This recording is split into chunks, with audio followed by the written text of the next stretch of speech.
Alright guys, so unless you've been living under a rock, or maybe you're not subscribed to Subnautica's official YouTube page, then you've probably already seen the Subnautica 2 dev vlog for the Road to Early Access video. But we're going to be going over it today because there's a few things that you probably missed if you just skimmed through the video and didn't watch the full thing. So we're going to break down some expected features coming to Subnautica 2 that may not have been easy to find out just by watching this video. So let's get right into it. Here's the early access video. Let's take a look. Hello, I'm Anthony Gallegos, design lead on Subnautica 2, the next game in the Subnautica series. Whether you're new to Subnautica or returning for another journey with us, welcome aboard, Captain.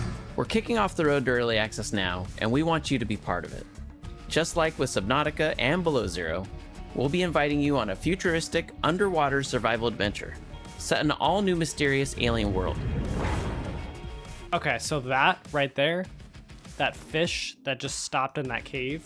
So one thing is I feel like the creature AI is going to be a lot more, how should I put this? It's going to adapt a lot more when it sees you. It's not just going to be like kill or just wandering around. It's going to have different stages. So when you look at this fish here and we play the video, when it spots the player, it looks like it gears up to potentially attack, gets in a defensive position. The whole team believes that Subnautica 2 is shaping up to be our biggest and most ambitious Subnautica game ever. Here with the scanner, now the scanner doesn't have this huge beam that takes up a lot of your screen space. It just simply has this clean heads-up display right here that lets you see what you're scanning, and it only highlights the actual object itself. So I like that change. That's a nice change just visually.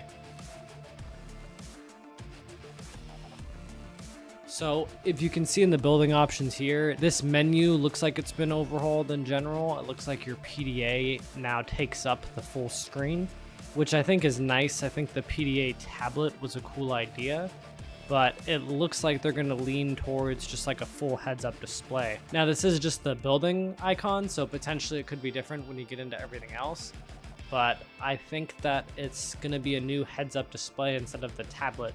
Everything that we've learned from our experience on the previous games, and we've poured it into Subnautica 2. Now this here, this is a huge feature too. So these pillars that he's building, before it would only build pillars like ground supports by placing base pieces. Now it looks like you can separately attach the ground supports to give more support to your structure. So it looks like now that's going to be completely independent.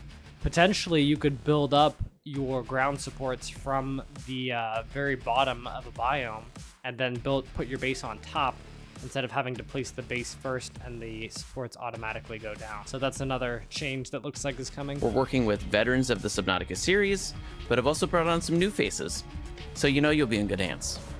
But we're also ready to shake things up. Oh man, look how smooth that creature interaction is. Just in general, look how much higher quality the graphics are of that full interaction. I mean, that looks like a very realistic piece of coral compared to the last games. For the first time, you'll have the chance to experience Subnautica 2 with your friends. And there is the multiplayer. So looks like right now it just has their name above it. Honestly, I'm hoping that there's a way to hide that, because that just is not very immersive at all. I hope there's a way to hide that player icon above the head. I'm sure you can toggle it on and off in the settings. But another big change here is if you can see the scanner has different things around it. Now, when you look at what's actually being displayed, it looks like it's different fish. I'm pretty sure it's just like a sonar that's picking up different moving subjects. I don't think this is going to be for scanning. I think that's going to be a whole different thing. I think there's still going to be a scanner room for scanning for different materials,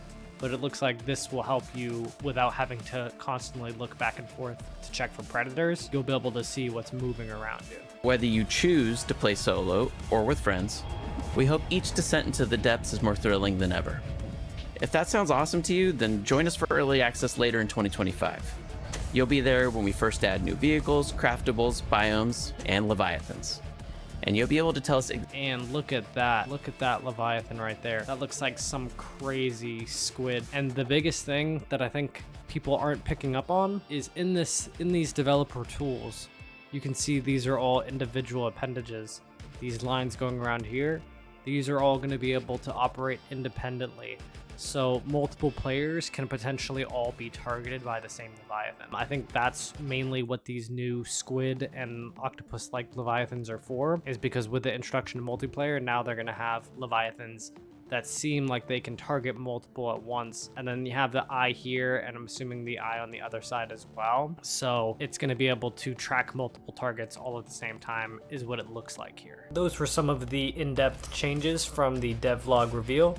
If you enjoyed the video, leave a like and subscribe, and I'll see you on the next one. Peace.